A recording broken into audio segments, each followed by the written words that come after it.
쏟아지는 의혹에 진실을 말해줄 수 있는 단 한 사람이 이곳에 있습니다. 오늘은 그럼 몇 번째 결정이세요? 아니면은 계속 아니라 하고 있으니까 걱정하지 말라고. 주어진 시간은 단 10분. 지금 대한민국을 뒤흔들고 있는 그녀는 구미 3세 여아 사망 사건의 친모로 알려진 석 씨입니다. 엄마 잘 지내? 엄마 잘 지내. 경찰은 뭐라고 해? 현주가 구치소 안에서 자해를 한다고 딸을 위해서라도 사실대로 이야기하래. 그건 사실이 아니잖아. 경찰도 답답하겠지. 그런데 왜 답답하겠어. 아무것도 없으니까 답답한 거야. 아무것도 나오는 게 없으니까.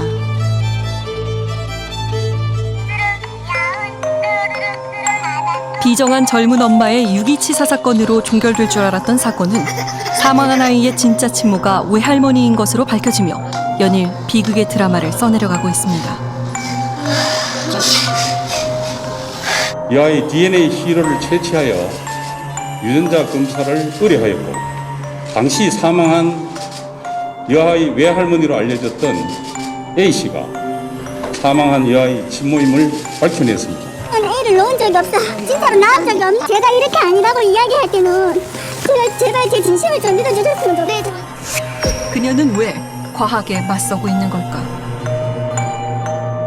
절대 증거가 나올 수 없다는 그녀의 강한 믿음 뒤엔 어떤 진실이 숨어 있는 걸까요? 수사가 연일 제자리 걸음인 상황에서 드디어 결정적인 단서가 나왔다고 했습니다.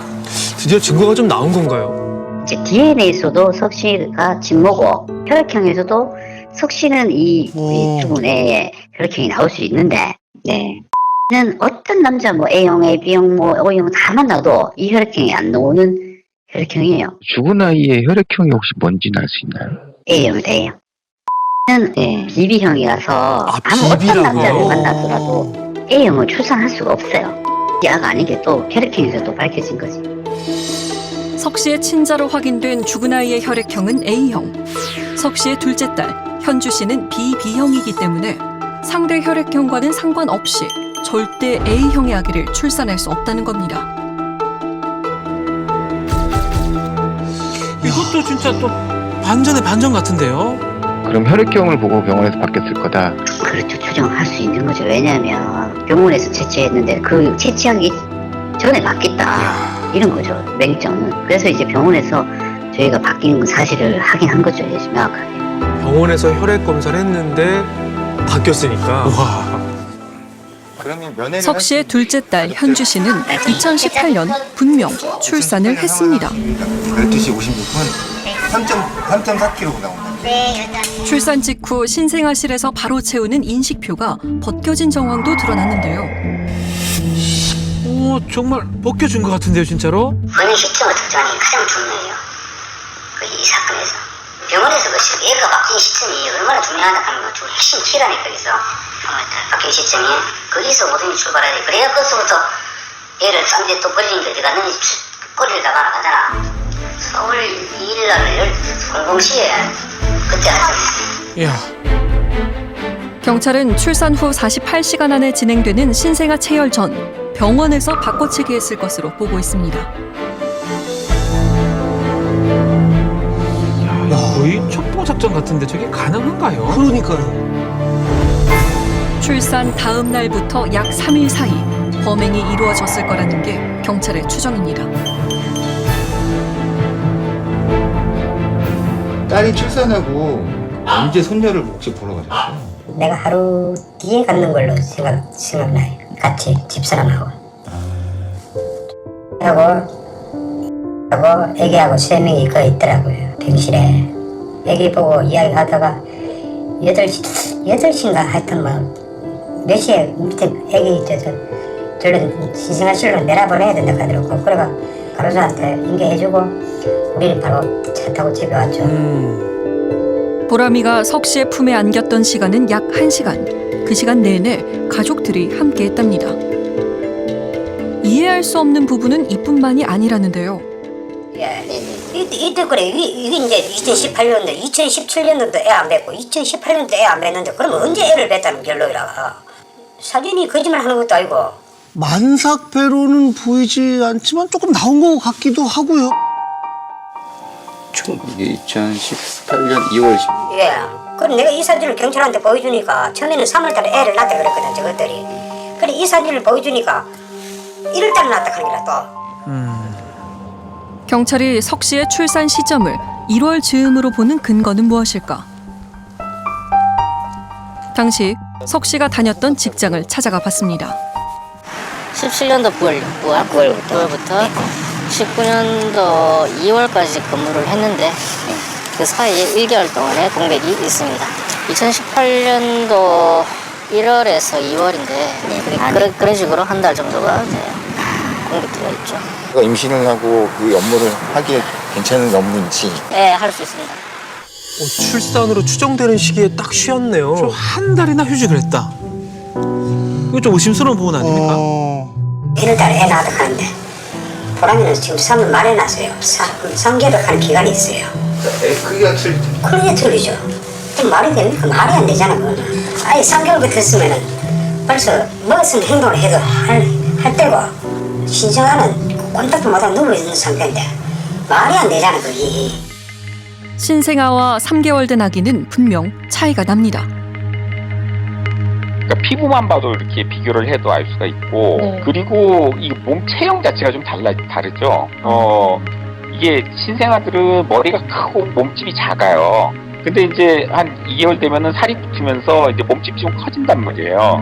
DNA 검사가 잘못됐다라고 하는 말처럼 그거는 말이 안 되는 얘기예요. 그러니까요. 외부인 접촉이 철저히 차단된 산부인과에서 아기 바꿔치기가 가능하긴 한 걸까요? 전문의는 절대 불가능한 것만은 아니라고 합니다. 발목뒤 또 손목뒤 두 개가 돼 있는데 그거 짜리가 들어오면 안 이상합니까? 그래서 안 그렇겠습니까? 내부 공모자가 없이 그게 가능하겠습니까? 이거 보는 게. 그렇죠. 그러니까 야간에 그냥 애 몰래 데리고 와갖고 야간 당겨가면서 싹 닦아봐. 오늘 수술했는데 오늘 저녁에 와갖고 싹 닦아봐. 아무도 없는데 원장도 다 필요하고 없는데 싹 바꾸면 그건 가능하겠죠. 이 내부 공모자 없이는 사실 불가능하잖아요. 절대 불가능하죠. 현재 경찰은 조력자를 추적 중인 상황. 경찰의 수사대로라면 우리가 보람이로 알고 있던 사진 속 아이는 정말 뒤바뀐 석 씨의 친딸인 걸까? 지금 이 사진의 변화로 봐도 그렇죠. 비슷해 보여요. 네. 현재로선 진실을 알고 있는 사람은 오로지 석 씨뿐입니다. 보람이 혈액형 A형으로 나왔다고 들었지? 산부인과에서 엉뚱하게 잘못했을 수도 있잖아. 그 허술한 데서 그거 제대로 했겠냐고. 엄마가 보람이 태어나고 병원 언제 갔지? 그런 것까지 신경 안 써도 돼. 엄마도 엄마 나름대로 잘 대처하고 있어. 그녀의 말에는 석연치 않은 부분이 있습니다. 아니에요. 전 딸을 낳은 적이 없어요. 다른 아이는 어디 있어요? 낳은 적이 없어요. 하신 말 없으세요? 낳은 적이 없다고요. 아이를 낳은 적이 없다고 울분을 토했던 석 씨. 그런데 그녀가 3년 전 셀프 출산을 검색한 정황이 발견됐습니다. 혼자 출산이 가능하죠. 아이를 한 번 낳았던 게 있기 때문에 출산이 잘 진행될 가능성이 많거든요. 출산을 혼자서 할 수도 있죠. 사실은 아기가 나오고 나면은 그 다음에는 하는 일은 간단하거든요. 이렇게 탯줄만 결착을 하고 잘라낸 다음에 그냥 기다리고 있으면 태반은 그냥 자연적으로 흘러나오거든. 가족들과 지인들은 2018년 초 석 씨의 배가 부른 걸 본 적이 없다고 합니다. 제가 그래서 진짜 곰곰이 생각해봤는데 저는 하나도 이상한 걸 못 느꼈었거든요. 엄마가 씻고 나오면 속옷만 입고 나오시거든요. 근데 제가 그거를 봤는데 놀랐다는 거는 말도 안 되는 것 같아요. 같이 바로 옆에 일이 누구가 자는데 걔가 일어나는데 내가 모른다. 말이 안 되는 기라 그거는. 애를 낳았으면 하루라도 집을 비워야 될 거 아니라 어떻게 애를 낳고 어떻게 사무소를 어떻게 했는가 그 이해가 안 가지. 임신을 하지 않았는데 출산을 한다. 이게 무슨 상황이죠? 말이 되나요? 도대체. 전혀 느끼지 못하는 사례들이 종종 있고요. 그 대표적인 것이 설해마을 사건을 포함해서 몇몇 사건에서도 그런 것들이 증명이 된 바 있죠. 서울의 프랑스인 거주촌에 있는 한 프랑스인 집 냉동고에서 갓난아기 시신 2구가 발견됐습니다. 당시에 정말 충격적인 사건이었어요. 예, 맞아요. 난리가 났었죠, 저때. 2006년 대한민국을 떠들썩하게 만든 설해마을 영아 살인사건. 검찰이 구형한 10년형보다 그 임신 거부증이라고 하는 거는 뭐 이제 쉽게 말씀을 드리면 임신하기가 싫은 사람이 임신을 한 경우라고 볼 수가 있습니다. 뭐 생물학적으로는 임신을 했지만 심리적으로는 받아들일 수가 없는 거죠. 아이도 자신의 존재를 숨깁니다. 태반에 더 이렇게 찰싹 붙어서 이 배가 이렇게 나오지 않게 보이는 이런 특성들을 가지게 됩니다. 석 씨 역시 임신 거부증의 가능성이 있다고 전문가는 말합니다. 임신 거부증은 위험한 선택으로 이어질 수 있다는데요. 나의 어떤 신체적인 일부, 아바타에 대한 어떤 분노와 공격성이 일어나게 됩니다. 그래서 이 아이만 없어지면 이 세상에서 모멸감이나 수치심 또 같이 사라지게 되는 거니까요. 그러나 막상 죽이려고 하면 아이에 대한 어떤 미안함, 죄책감이 다시 나타나게 됩니다. 그래서 이런 양극단의 감정, 어떤 아이를 죽이려는 공격성과 그리고 또 아이에 대한 어떤 미안함, 죄책감이 순환을 하게 되는 이런 어떤 정신역동을 갖게 됩니다. 석 씨는 정말 원치 않은 임신을 했던 걸까? 우리는 수소문 끝에 석 씨와 오랜 시간 친하게 지냈던 지인을 만날 수 있었습니다.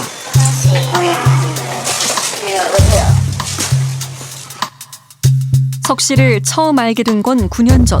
직장 동료로 만났지만 서로 비밀이 없을 정도로 친분을 쌓았다는데요.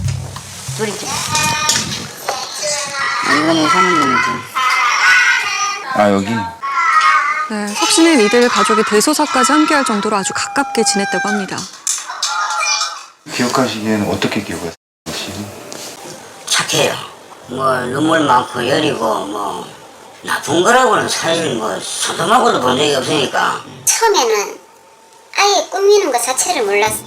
면티만 회색이랑 검정색이랑 면티만 입고 다녔어요. 화장기 하나도 없게 다녔고 그랬는데 점점 꾸미더라고요. 점점. 어느 순간 마치 무채색이었던 그녀가 화려하게 변해갔답니다. 이 정도면 완전 다른 사람 아닙니까? 진짜 외향적으로도 많이 달라졌네요. 예. 외모뿐만 아니라 성격까지 다른 사람이 됐다는 석 씨. 이제와 생각하니 의미심장한 말도 했었답니다. 남자 된 이야기도 좀 술김에 뭐 한번 했었다면서요.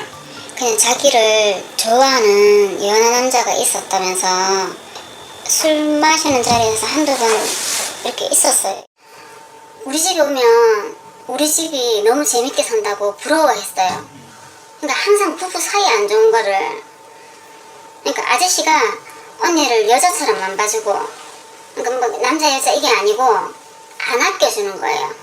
거기도 13살 차이가 나고. 그녀의 극적인 변화에 분명 이유가 있을 겁니다. 지인들의 기억에 특별한 건 석 씨의 손녀 보람이입니다. 생후 100일 된 보람이를 40분 거리 자신의 집까지 데려와 자랑했다는 석 씨. 자식처럼 예뻐했던 모습이 눈에 선하다는 부부.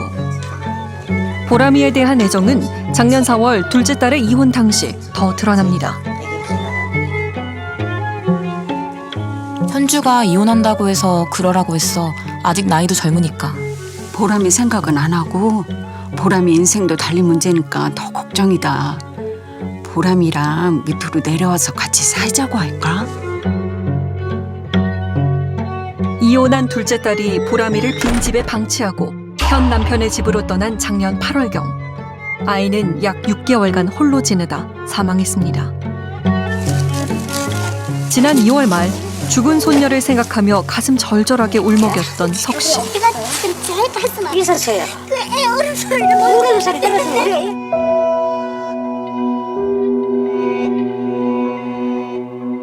신고 전날 석 씨가 사체를 가장 먼저 발견했다고 밝혀졌죠. 그러니까요. 지난 2월 9일 굳게 닫혀있던 딸의 집 문을 처음 연 건 석 씨였습니다. 둘째 딸에게 전화를 걸어 아이를 치우겠다고 말합니다. 사체를 치우겠다는 말은 좀처럼 이해하기 힘듭니다. 제 형태가 어떻게 되셨어요? 그러면 이렇게 엎드리겠어요, 이렇게. 앞으로? 아우 참 세상에 어떻게 이런. 다음 날 남편은 석 씨로부터 이상한 말을 듣게 됩니다. 그리고 울면서 내가 지금 또 어린 게 있으니까 내가 키우는 것보다는 그래도 조금만 키우는 게 안 낫나. 내가 덮치고 간다 이렇게 하더라고. 그래 내가 했던 말이 그건 우리 손에 해결 못한다 해가지고 내가 바로 그래서 신고를 했는 거라. 사실 가장 가까운 사람이 남편이잖아요. 그래서 저는 남편도 이 사건에 일조하지 않았을까라고 생각했거든요. 남자분은 차도 있고 뭐 하는데 얼마든지 충분한 기간이 있는데 그러니까 그래서 좀 그 공공이 떨어진다는 거예요. 충분히 처리할 수 있는 시간이 있는데 그걸 대놓고 노출시킨다는 건 지금 자기도 지금 엄청 고생을 하잖아요. 그래서 좀 낮게 보는 거죠. 죽은 아이가 발견된 상황을 가장 정확하게 알고 있을 또 한 사람. 바로 석 씨의 전화를 받았던 둘째 딸입니다. 지금 석 씨뿐만 아니라 석 씨 둘째 딸도 접견을 간 거잖아요. 뭐라고 할지 궁금하네요. 보람이 발견되기 전 2월 9일 날 엄마가 전화로 뭐라고 했어? 별 얘기 안 했었어. 그냥 엄마가 집으로 오라고 했었어. 그게 다야? 그렇게 냅둘 거냐고 집으로 일단 오라고 그랬었어. 보람이 무슨 혈액형이지? A형. 태어날 때 알려줬어. 야 이게 도대체 앞머리 잘랐어? 손톱깎이로. 여기서 손톱깎이로 잘라도 돼? 몰래? 나 여기서 잘 먹어. 그래서 살쪘다? 하도 군것질 시켜가지고. 엄마 얼굴 괜찮아? 엄마 얼굴 더 좋아졌어. 나 엄마랑 말 맞출 수 있다고 모든 편지 검열 대상 다 됐어. 야, 앞머리도 다듬고 군것질도 많이 하고. 이해를 못하겠네요. 정상적인 애도 반응이라고 보기 어렵습니다. 극단적인 현실 회피 심리가 여기에서도 나타나고 있다. 이렇게 봐야 됩니다. 구치소에서 직접 보내온 편지를 보면 석 씨 역시 과한 표현과 의식적인 포장 등 현실 회피 성향이 느껴진다고 합니다. 이런 특성들은 보통 히스테리, 연극성 성격에서 많이 나타나게 됩니다. 이분들은 타인의 평가에 대해서 굉장히 예민합니다. 이게 정말 인생에서 최대의 고비, 최대의 어려운 시점인데요. 이런 이야기를 할 수 있을까? 이거는 누군가가 이것을 볼 것이다. 그리고 본다라면 나의 마음이 예쁘다라는 것들을 알려줘야 된다. 이런 게 드러난 게 아닐까 싶습니다. 그녀의 양면적인 성향이 사건에 영향을 미쳤을 거라는데요. 사건 발생 50여일이 지나고 경찰이 찾고 있는 그 증거를 가족도 간절하게 찾고 싶은 심정이랍니다.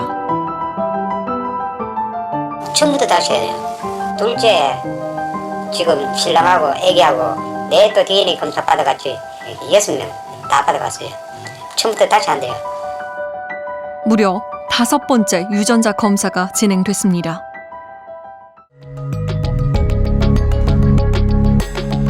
과학엔 오류가 없지만 인간은 오류가 존재할 수도 있습니다. 미국에 거주하는 한 연구자는 기존에 알려지지 않은 가능성에 대해 거론합니다. 이 구미 사건에서 보는 어떤 의학적인 도움이 될 만한 의학적인 증상으로 이 카메리즘이라고 이제 한국말로 키메라증이라고 하는데 그 구미 사건과 제가 연관관계를 좀 이제 짚어봤습니다. 한 사람 안에 2개 이상의 유전자가 공존하는 현상. 이를 그리스 로마 신화 속 괴물 키메라를 따서 키메라증이라고 한답니다. 이미 해외에서는 사례도 발견되고 연구가 계속되고 있습니다.